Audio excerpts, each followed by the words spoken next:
오늘은 12월 마지막 주일입니다. 12월 마지막 주일은 우리 남산교회에서는 교회 창립 기념주일로 지키고 있습니다. 1914년 이곳에 남산교회가 세워진 것을 기념하며 함께 예배를 드리도록 하겠습니다. 그래서 오늘 말씀은 우리 대구 남산교회 창립되었을 때 초대 당회장이셨던 브루엔 선교사에 관한 이야기로 말씀을 전하고자 합니다. 우리 미국에서 오신 선교사님이시죠. 이 브루엔 선교사께서 우리 남산교회를 세우시고 초대 당회장으로 시무를 하셨습니다. 한국식 이름은요, 원래 헨리 브루엔인데 그 이름을 그대로 따서 헨리 대신 해리, 브루엔에서 부해서 부해리 선교사입니다. 부해리 선교사. 부해리 선교사에 대해서는 여러 가지 일화가 있지만 오늘은 먼저 대구 남산교회 백년사에 기록되어 있는 내용을 먼저 소개하도록 하겠습니다. 백년사 326페이지에 보면 아주 재미있는 내용이 하나 나와 있는데 그 내용을 먼저 제가 읽어드리도록 하겠습니다. 오늘 주보 설교 요지에도 제가 그대로 기록해 놓았습니다. 제가 읽어드리면, 그날은 경산 장날이었다. 경산에 장날이 있었는데 그때 있었던 일화입니다. 부해리 선교사는 사냥개 마크를 데리고 다니면서 전도를 하곤 했는데 부지런히 전도하셨습니다. 그런데 전도할 때마다 사냥개를 데리고 다니셨는데 그 사냥개의 이름이 뭐냐면 마크였다입니다. 마크. 그런데 이 사냥개 마크가 조용히 경청하는 모습에 시골 사람들은 이 서양 사람 부해리 선교사처럼 그가 데리고 다니는 사냥개에 대해서도 큰 관심의 대상이 되었다. 서양 사람이니까 사람들이 좀 신기하게 봤을 것 아닙니까? 그래서 사람들이 호기심에서 따라다녔는데 이 부해리 선교사뿐만 아니라 이 선교사님이 데리고 다녔던 사냥개가 얼마나 똑똑한 개인지 개에도 관심이 있었다는 거예요. 이제 이 사냥개 마크에 대한 일화입니다. 이 부해리 선교사님이 설교를 하고 전도를 할 때 이 사냥개 마크도 그것을 열심히 경청하면서 듣고 있었다, 그런 겁니다. 신기한 거죠. 계속해서 말씀드리면, 사냥개 마크는 줄곧 주인 되는 부해리 선교사와의 대화, 이 선교사의 말을 잘 듣는다는 거죠. 대화와 순종하는 모습을 보였는데 시키는 대로 잘하는 거예요. 예를 들어 앉아라고 했을 때 그 모습과, 앉아 그러니까 턱 자리에 앉는단 말이죠. 그 모습과 빵 조각을 들고 다 함께 기도하자고 했을 때 눈을 감는 모습 등이다. 이제 빵을 가지고 먹기 전에 기도하지 않습니까? 그러면 기도하자 하고 하면 이 사냥개 마크도 눈을 질끈 감고 기도를 했다는 겁니다. 그대로 따라하는 거죠. 눈을 감고 기도하는 모습이 인상적이었다는 겁니다. 그리고 감사 기도 후 이제 됐어 라고 했을 때 그제서야 빵을 먹었다. 기도할 때 기도하고 기도 끝나고 이제 됐어 그러면 기도가 끝났으니까 이제 먹어도 되는구나 하면서 그제서야 빵을 먹었다, 그겁니다. 저희가 생각해도 신기하죠. 사람의 말을 알아듣고 시키는 대로 하고, 더군다나 기도할 때 기도하고 기도가 끝나서 먹을 것을 먹고, 신기한 거죠. 그런데 그것을 많은 사람들이 지켜보았는데 그 다음 이야기가 재밌습니다. 제가 계속 읽으면 그 후 몇 해가 지나고 나서 서문교회, 우리 대구에 있죠. 서문교회 담임 목사인 정재순 목사가 부혜리 선교사를 만났을 때 이렇게 술회하였다.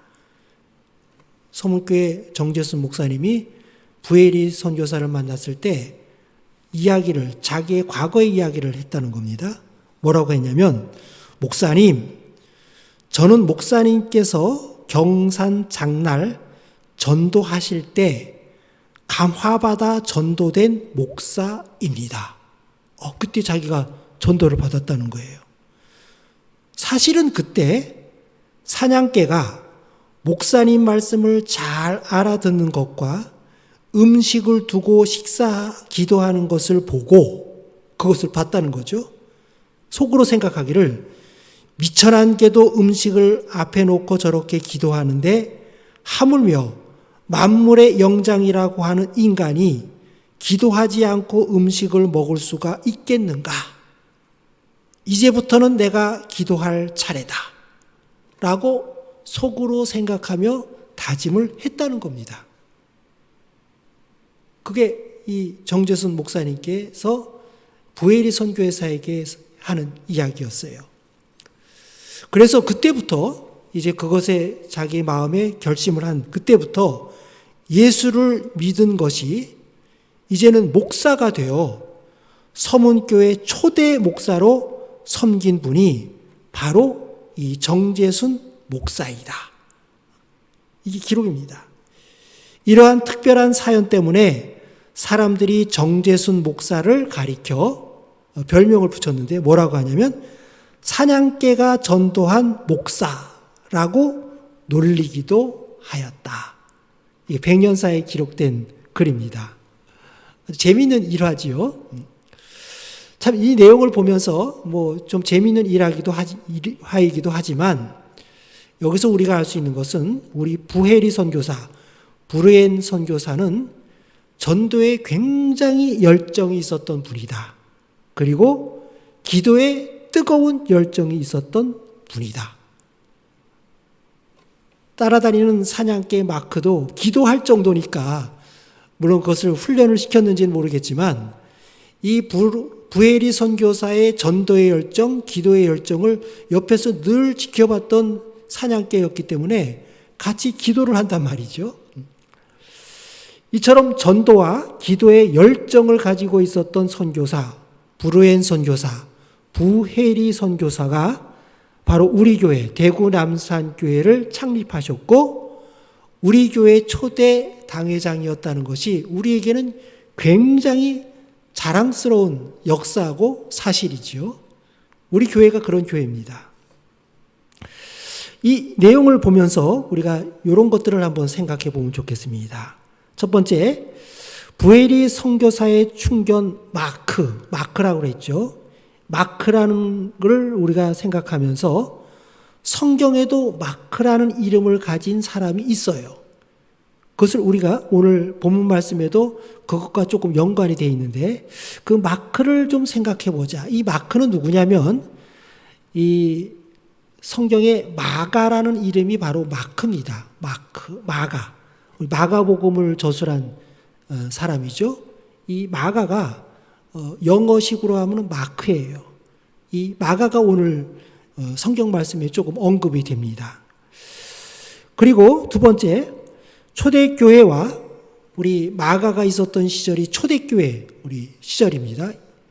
예수님의 제자들이 있었던 초대교회와 부혜리 선교사 시절 초기 이 대구 남산교회와 모습을 우리가 한번 좀 이렇게 견주어 보면서 초대교회 모습과 대구 남산교회 모습을 우리가 좀 생각해 보면 좋겠고 그것을 통해서 대구 남산교회의 아름다운 초대교회의 전통을 우리가 계속해서 이어가는 그런 남산교회가 되도록 여러분이 함께 좀 마음을 좀 모으는 시간이 되었으면 좋겠습니다.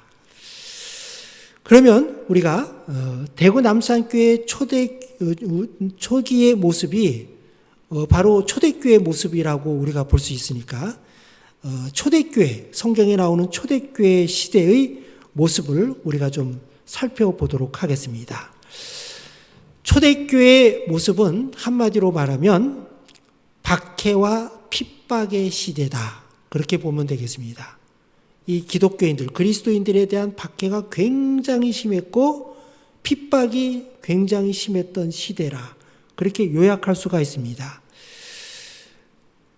그 당시에 이 제자들이 활동했던 그 당시에 그리스도인들을 핍박하고 박해했던 대표적인 사람이 누구냐면 헤롯 왕입니다. 헤롯 왕. 근데 이 헤롯 왕은 자기 스스로 왕이 된 것이 아니라 사실은 그 당시에 이 팔레스타인 지역이 이 로마의 식민지였습니다. 유대 지역이 다 로마의 식민지였습니다. 그래서 이 유대 지역의 왕을 누가 세우냐면 로마에서 인준을 해야만 왕이 될 수가 있습니다. 그래서 분봉왕이라고 하죠. 분봉왕. 헤롯도 분봉왕. 팔레스타인 지역의 한 지역을 다스리는, 유대 지역을 다스리는 한 지역을 다스리는 왕이었다. 분봉왕이었어요. 그래서 로마로부터 이 세움을 받았기 때문에 로마의 눈치를 계속 봐야 돼요. 그 중에 가장 큰 게 뭐냐면 자기가 다스리는 지역에 로마에 저항하는 반기가 일어나고 폭동이 일어나면 그것에 대해서 책임을 져야 돼요. 그렇기 때문에 이 헤롯도 유대 지역에 이 폭동이나 그런 이 저항하는 세력이 일어나지 않도록 항상 유대인들의 눈치를 보면서 이 통치를 했습니다. 만약에 그런 일이 벌어지면 헤롯 왕에게도 굉장히 곤란한 일이 벌어지겠지요. 그래서 한마디로 말하면 헤롯은 유대인의 환심을 사려고 굉장히 애를 썼습니다. 근데 그 당시에 유대인들은 어떤 사람들이었냐면 예수님을 십자가에 처형했던 사람들 아닙니까? 그리고 예수님을 따르는 예수님의 제자들을 비롯해서 예수님을 믿는 그리스도인들을 미워하고 증오하고 핍박하고 박해하는 사람들이 유대인이었습니다. 그럼 그 유대인들의 환심을 살려면 헤롯은 어떻게 해야 되는가? 당연히 그리스도인들을 핍박해야 되겠죠. 그 말씀을 보면 사도행전을 보겠습니다. 사도행전 12장 1절과 2절에 보면 그 내용이 나옵니다. 제가 읽겠습니다. 1절, 그때 헤롯 왕이 유대 지역을 다스리고 있던 헤롯 왕, 로마로부터 세움을 받은 헤롯 왕이 손을 들어 교회 중에서 몇 사람을 해하려 하여, 교회니까 그리스도인들이죠. 그리스도인들을 핍박해야만 유대인의 환심을 사니까 몇 사람을 해하려 하여 2절 말씀, 요한의 형제 야고보를 칼로 죽이니. 드디어 사람을 죽이기까지 했어요. 여기서 야고보는 누구냐면은 예수님의 12제자 가운데 한 사람인 요한의 형제였던 야고보를 죽여버렸습니다. 핍박하는 정도가 사람을 죽이기까지로 표현이 되었다는 거예요. 죽여버렸다 이거예요. 그만큼 헤롯은 그리스도인을 박해했다는 겁니다. 야고보를 죽여버렸어요. 그런데 그걸로 끝나질 않았어요. 그거에 이어서 다음의 조치가 뭐냐면 3절입니다. 3절 제가 읽겠습니다. 유대인들이 이 일을 기뻐하는 것을 보고 유대인들이 헤롯을 이게 박수를 치는 거예요. 잘했다 잘했다. 그것을 딱 보고 헤롯이 또 베드로도 잡으려 할세 잡아서 죽이려고 했어요. 근데 잡긴 잡았는데 때는 무교절 기간이라. 하필이면 잡았던 그때가 무교절입니다. 4절 말씀, 사도행전 12장 4절 말씀, 잡음에 옥에 가두어 군인 넷씩인 네 패에 맡겨 지키고 6월절 후에 백성 앞에 끌어내고자 하더라. 이 무교절, 유교절 때는 사람을 사형하는 것도 금지되어 있기 때문에 잡았긴 잡았지만 6월절이 지나가면 다시 끌어내서 죽이겠다. 그런 마음을 먹고 있었다는 겁니다. 베드로가 이제 곧 죽게 생겼어요. 그런 상황이 벌어졌습니다. 그때 이 소식을 그리스도인 교회에서 그 소식을 들었어요. 초대교회죠, 초대교회. 초대교회가 그 소식을 듣고 할 수 있는 게 뭡니까? 베드로를 위해서 기도하는 겁니다. 기도. 12장 5절 말씀 보겠습니다. 이에 베드로는 옥에 갇혔고 교회는 그를 위하여 간절히 하나님께 기도하더라. 초대교회의 모습이 이런 모습입니다. 정말 힘들고 어려운 핍박과 고난 가운데 하나님께 모든 것을 맡기고 기도하였다 이거예요. 이것을 우리나라로 비교하면 일제강점기 시대를 보면 되겠습니다. 우리 대구 남산교회가 창립되어서 세워진 해가 1914년이죠. 1914년 일제강점기 시대입니다. 일제강점기 시대. 1904년 창립되었어요. 초대교회 교인들이 베드로를 위해서 기도하고, 베드로만 위해서 기도했겠습니까? 많은 것을 위해서 모여서 항상 기도했던 것처럼 고난과 핍박의 시대에 있었던 이 대구 남산교회도 항상 기도했다는 겁니다. 일제강점기 시대 때 기도하고, 해방이 된 이후에 나라가 혼란스러울 때 기도하고, 6.25 전쟁이 터져서 나라가 쑥밭이 됐을 때 기도하고, 그 이후에 다시 혼란과 갈등의 시대, 가난의 시대 때 기도하고, 우리 대구 남산교회 믿음의 선조들의 신앙의 모습이 초대교회 교인들의 모습과 똑같았다는 거예요. 이 대구 남산교회가 창립된 그때부터 지금까지도 항상 기도하는 교회인데, 우리 믿음의 선조들이 그런 모습으로 신앙생활을 하셨다는 겁니다. 똑같죠? 초대교회 하면 대구 남산교회 창립된 이후에 우리들의 모습이라 생각하면 똑같아요. 이처럼 초대교회 교인들이 기도하고 또 우리 대구 남산교회 믿음의 선조들이 기도했을 때 하나님께서는 그 간절한 기도에 응답하시잖아요. 아주 놀랍게 응답을 하시죠. 초대교회 때도 마찬가지입니다. 베드로를 위해서 그렇게 간절히 기도했을 때 하나님께서 그 기도에 응답을 해 주셨는데, 그 응답된 내용을 좀 보도록 하겠습니다. 사도행전 12장 6절부터 10절까지 말씀 제가 쭉 읽겠습니다.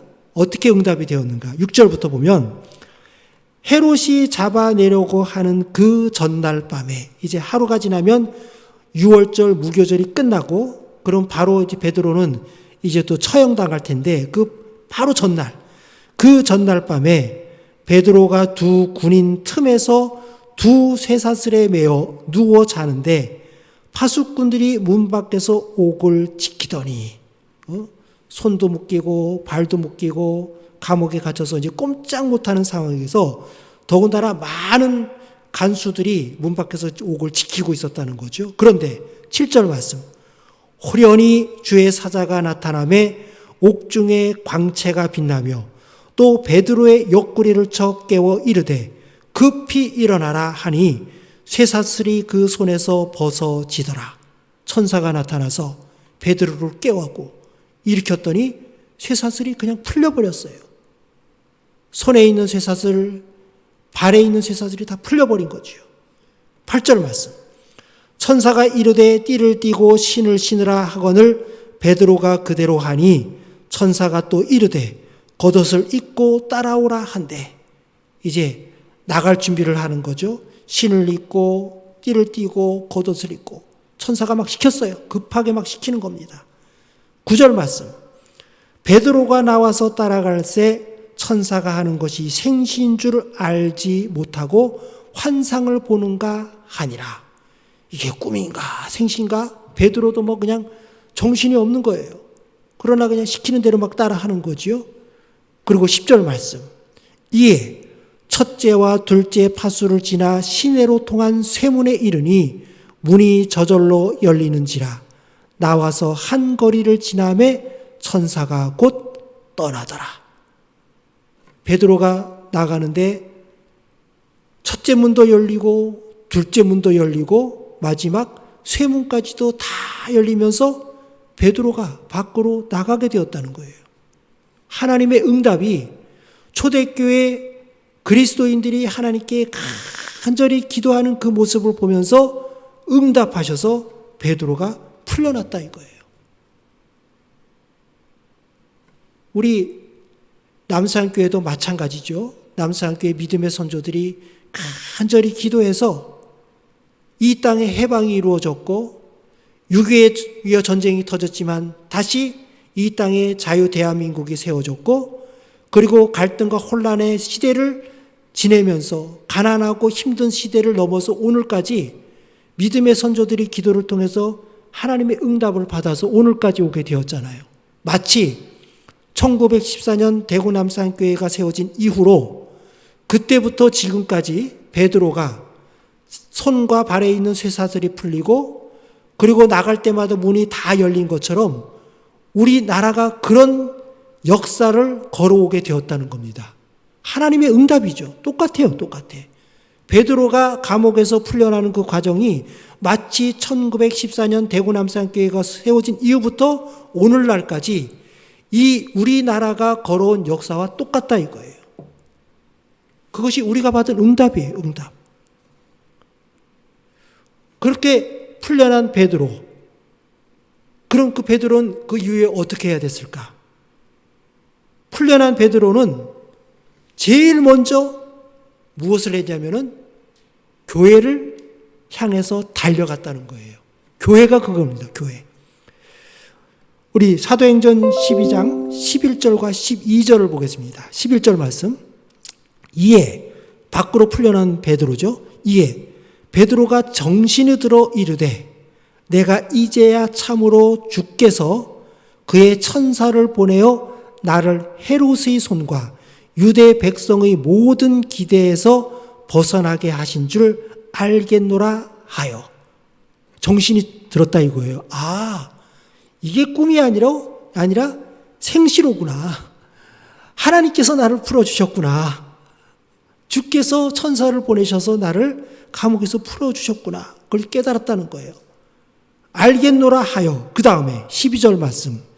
그것을 깨닫고 마가라 하는 요한의 어머니 마리아의 집에 가니 여러 사람이 거기에 모여 기도하고 있더라. 이 말씀을 잘 보십시오. 베드로는 풀리자마자 제일 먼저 찾아간 곳이 어디냐면 교회입니다. 교인들이 모여있는 교회로 갔어요. 초대교회죠. 근데 그곳이 어디냐면 마가, 아까 말씀드린 마크죠.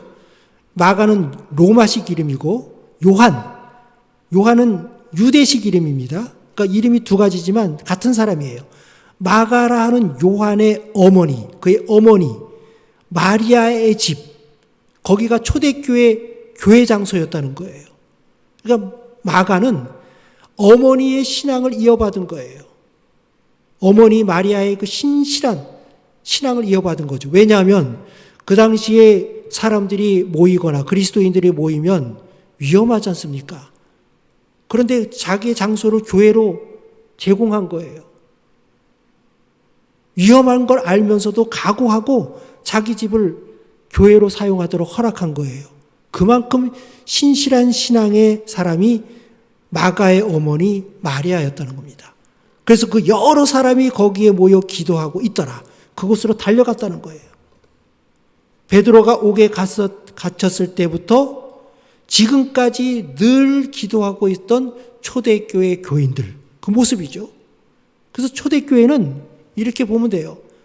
모이기에 힘쓰는 교회, 위험한 줄 알면서도 항상 모이기에 힘쓰는 교회, 늘 기도하는 교회, 그리고 어떤 고난과 위기 속에서도 하나님을 의지하는 교회, 이 초대교회의 모습이에요. 베드로는 그곳으로 달려갔어요. 근데 이 초대교회 장소가 아까 사냥개 마크를 언급했는데 그 마가, 요한의 집, 그 어머니의 집이라는 겁니다. 마가는 말 그대로 신실한 신앙의 어머니 마리아의 신앙을 그대로 영향을 받아서 신실한 신앙인으로 살아갔어요. 마치 이 부에리 선교사가 데리고 다녔던 사냥개 마크, 기도할 때 같이 기도하고 말씀을 경청했던, 그래서 사람들에게 전도하는데 큰 힘을 주었던 이 사냥개 마크가 연상이 되지 않습니까? 그런 거예요. 초대교회 대구 남산교회의 모습은 사도행전의 초대교회의 모습과 똑같습니다. 똑같습니다. 그래서 우리가 지금 이 교회 창립 기념주의를 맞이해서 우리가 또 다시 한번 다짐해야 될 것은 대구 남산교회의 이 신앙의 전통을 우리가 이어가자. 지금까지 계속 이어온 겁니다. 이어가자. 믿음의 선조들의 그 신실한 신앙을 우리가 항상 기억하자. 그리고 우리 모두 마리아처럼, 그의 아들 마가처럼, 그리고 그 곳에 모여서 함께 기도했던 초대교회 교인들처럼 항상 기도하자. 그리고 중요한 것, 초대교회 그리고 초기 대구 남산교회의 그 신앙으로 오늘 지금 우리가 겪고 있는 이 고난과 시련을 믿음으로 극복하자. 지금 우리 또 힘든 시기가 지금 시작되지 않았습니까? 그러나 우리는 힘들다고 지치지 않고 포기하지 않고 절망하지 않고 이겨낼 수 있다는 겁니다. 오늘 교회 창립 기념주의를 맞이해서 다시 한번 이 성경에 나오는 초대교회 대구 남산교회 초기의 그 모습을 우리가 기억하면서, 그리고 믿음의 선조들의 그 신실한 신앙을 우리가 다시 한번 우리가 다짐하면서 오늘의 고난과 시련을 이겨내고 항상 기도하는 교회, 모이는 교회, 지금 비록 교회 나오지는 못하지만 마음으로 항상 모이는 교회, 그리고 고난과 시련을 믿음으로 극복해 나가는 교회가 될 수 있도록 함께 기도하는 성도가 되기를 주님의 이름으로 축원합니다. 우리 대구 남산교회 자랑스럽게 생각하시고요. 부헤리 선교사, 브루엔 선교사의 그 신앙, 그 뜨거운 기도와 전도의 열정을 우리가 다시 한번 소유해서 남산교회를 위해서, 또 예수 그리스도를 위해서, 그리고 하나님을 위해서 우리가 함께 힘을 모으고 기도하고 뜨거운 신앙으로 살아가는 남산교회가 되기를, 그리고 남산교회 교인이 되기를 주님의 이름으로 축원합니다. 기도하겠습니다. 하나님 아버지, 오늘 교회 창립 기념주의를 맞이하여 우리가 다시 한번 이곳에 남산교회를 세워주신 하나님의 은혜에 감사를 드립니다. 또한 초대 당회장이었던 브루엔 선교사, 부헤리 선교사의 그 뜨거운 기도의 열정과 전도의 열정을 생각하면서 우리가 기도와 전도에 힘써야 되는 것을 다시 한번 다짐하게 됩니다. 또한 초대교회의 모습으로 우리 남산교회를 신실하게 섬겼던 믿음의 선조들의 그 신앙을 우리가 기억하면서 우리들도 모이기에 힘쓰는 교회, 늘 기도하는 교회, 고난과 위기에 하나님을 의지하는 교회가 되기를 원합니다. 지금도 우리는 또 고난의 시기를 보내고 있는데 이 시기에 우리가 다시 한번 초대교회 그리고 초기 대구 남산교회 신앙으로 이 고난과 시련을 이겨내고 극복할 수 있도록 주님께서 도와주시기를 원합니다. 비록 흩어져 있어서 이 성전에 나오지 못하지만 우리 남산의 성도들이 함께 힘을 모으고 마음을 모으고 함께 기도하여 이 고난과 시련을 잘 이겨낼 수 있도록 도와주시고, 다시 우리가 이 성전에 나와서 함께 예배드릴 날을 사모하고 기대하면서 이 모든 것을 이겨내는 남산교회가 될 수 있도록 인도하여 주시옵소서. 우리에게 세워주신 이 대구 남산교회, 이제 이 지역의 빛과 소금의 역할을 잘 감당하고 예수 그리스도의 복음을 전하며 사랑을 잘 전하는 교회가 될 수 있도록 주님께서 우리 교회와 우리 모든 성도들과 함께하여 주시옵소서. 이제는 주 예수 그리스도의 은혜와 하나님의 크신 사랑과 성령님의 교통하심이 초대교회처럼, 초기 대구 남산교회처럼 모이기에 힘쓰고 늘 기도하고 고난과 위기에 하나님을 의지하여 현재의 고난과 시련까지도 잘 이겨내고 극복하기를 원하는 모든 성도 위에 지금부터 영원히 함께 하시기를 축원하옵나이다. 아멘.